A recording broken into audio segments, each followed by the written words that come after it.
What's going on, y'all? I'll be doing a little scouting this afternoon on a piece of private that I've been blessed with most of my life, where I've killed my biggest deer at.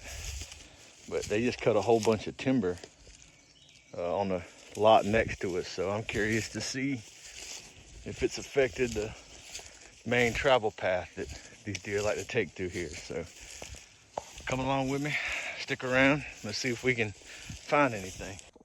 I don't know if the camera can pick it up, but got our first scrape right here. Pretty good. Looks like it ain't been touched today. Some tracks in it though, that's a good sign. Let's keep moving. All I'm doing is just walking the property line. This is an old road bed. Everything on this side is mine. Everything over here is my dad's cousin. So that's not ours. I don't have permission on that piece. But this is the property line and I'm allowed to hunt it. And that's an old one there. I'm allowed to hunt it, so I love just walking the property line. Everything on the other side, on that other property line over there, that's what they just freshly cut. So I'm making a big loop, and I'll be hitting that one up on the way out. So I'm curious and excited to see what this season holds. Yeah, there's another scrape right there. So it ain't very much sign. It's few and far between, but they are starting to work a little bit, so that's good. I'm not a scrape hunter by no means.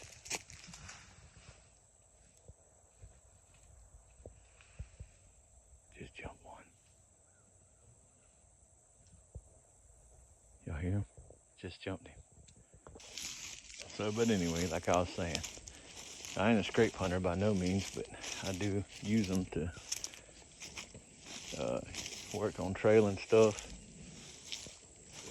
Looks like an old coyote or a bobcat enjoyed a armadillo dinner. So you just never know what you're gonna run into out here, like this big giant cobweb. This thing right here will make you wanna call your mama. Whew, man. So we about to drop down in some swamp right here, so should see the sign start picking up a little more. My favorite part. It's crazy to me. We probably half a mile or more from the river, and these fish in this little tiny mud puddle. Well, I say it's little tiny. It's got some gumbo mud in it, that's for sure. But that's crazy, man. I love Mother Nature. Half a mile from the river, and these fish swimming in this little tiny hole. Now, right up here on this other side of this tree line. Sorry, I don't need to show that, but on the other side of this tree line, used to see a pile of deer right here. They used to mess out of this area, but we had a hurricane come through here last year, Hurricane Helene, and it just destroyed everything. Knocked these trees over and stuff.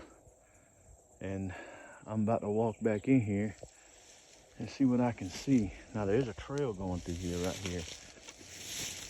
So maybe they're still using it. But should be able to see some old historical sign back here. Might even be able to see some fresh sign. But that tree, I think, is falling. I had a killing tree. Yep, that pine tree right yonder. That was my killing tree. It stood up right in here. But I would sit in that tree, climb that tree, and have all that backdrop behind me. So whenever you're looking for places to ambush deer, always make sure you're not like skyline. You ain't sticking out like a sore thumb. And don't move, be still. That's the most important thing. This right here is what I was talking about with historical stuff. It's an old rub, and he had broke it off right here. It's a big old buck. I'll if I can find his old trail cam picture, I'll put it in here.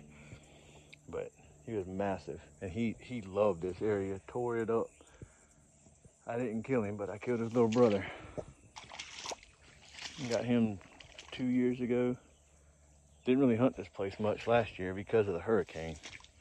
Had everything in here tore up, but It is what it is. Man, these spider webs right here, boy. Look at that guy. That thing right there will make you want to call home. See if I can focus, camera. Look at that big old joker. Old banana spider. This camera ain't focusing on the trees. But that sucker right there is gigantic. Eating a dragonfly. Enjoy your meal, pal. I see, as an outdoorsman, as a hunter, I love seeing this right here. So this branch falls over this trail. I guarantee you, sometime this year, there'll be a scrape under this. They can use this as a licking branch. I guarantee it. There might even be an old one under it now. The years it's growed up. But this branch right here will not look like that for very long.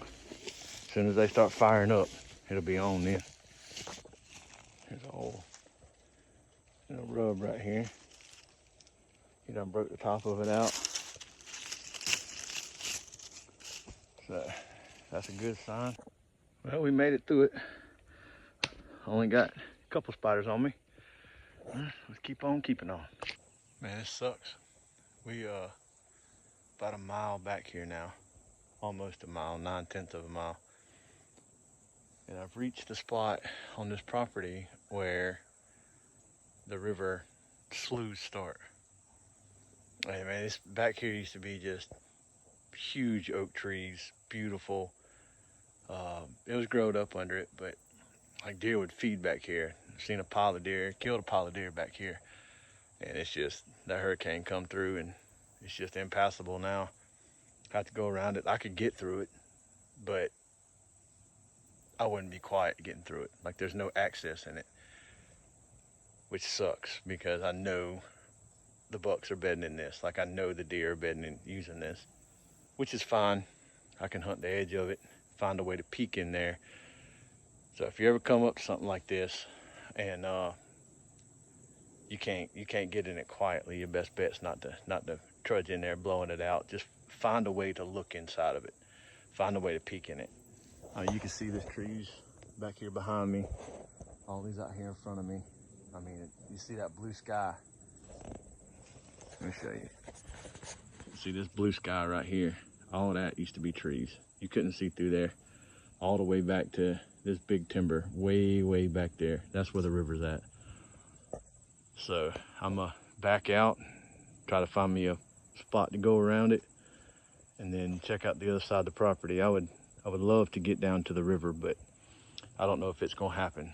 So we'll see. Before I get out of here, I want to point something else out too. When I was on top of the hill up there, it was hot, like dry, you could feel it. And then as I started coming down the hill towards this area, I would guarantee you it's a 10-degree temperature drop, 10 degrees difference between up there and down here. That's something you got to pay attention to. Like, I know if I was a deer, if I had the option of laying in the dry, hot heat or the nice, cool, wet down here, if I could find me a little dry island, I'd pile up down here. So I have killed a bunch of deer using that method, hunting transitions like that. So anywhere that big timber meets small timber, anywhere that hardwood bottoms meets pines, anywhere that you go from one type of landscape to another type, especially in these flat Georgia woods, you need to hunt that. That's a real good spot. And remember, the first time in is the best time in. So do your little scouting and leave it alone. Don't be in there 20 times a season. And don't be afraid to walk. You gotta get to places where other people ain't willing to go. That's a huge thing, especially if you hunt in public. If you hunt in private, it's a little different, you know. But if you hunt in public, I do some public land hunting too. So if you hunt in public, push your way in there. Do what you got to do to get the job done, and be patient. And it doesn't matter if you see a deer, if you don't see a deer. Every single hunt is a learning experience. That's something you got to remember. You got to take with you. Just enjoy it, man. We in God's creation out here in the woods. There ain't nothing better than being in a tree listening to the world wake up. I love it. I wouldn't trade it for nothing. Something else I want to show y'all too. There's a trail right here, and there's another one that runs off right through there, and they go out that way. Well, that way. So if I was hunting this, I would hunt right here behind me. I put me a stand up in here. The wind predominantly blows in my face right here, like it's blowing in my face right now. I'd put me a stand back here and be able to hunt both of these at the same time. That's just me though. Another thing too is I can tell they're using it. Now obviously you can see tracks. There's a track here, there's a track here, but in the fall when all the leaves fall off of here, when all the leaves fall, you look for indentions. Though this mud, it don't ever dry out. So when all the leaves fall, you'll be able to see where the deer have like pushed the leaves into the mud. If you're not paying attention to it, you'll walk right over it. So that's just something else when you're doing your scouting or your in-season hunting. That's something to look out for. So that's just me though. That's just what I figured out over the years, how to pay attention to your surroundings. So I made it to the other side of the property, and sure enough, they cut a bunch of that timber out. Now when you get down to the river or towards the river, it gets too wet, so they pulled out. But daggone, what a track right there, boy. Look at that thing. Yes, sir. But anyway, they did cut it. We'll see how the season goes. I didn't see that much sign, but it is a little early for here for them to be laying a bunch of sign. I found a bunch of trails, bunch of tracks. I mean, it's not like I know there's deer here. I know they're still using the property. It's just, this property ain't but 100 acres, and it's not real wide, but it's really long. So they just passed through it. I love it. My favorite place to hunt for sure. I'm excited about the season. Thank y'all for coming along with me, and good luck this year.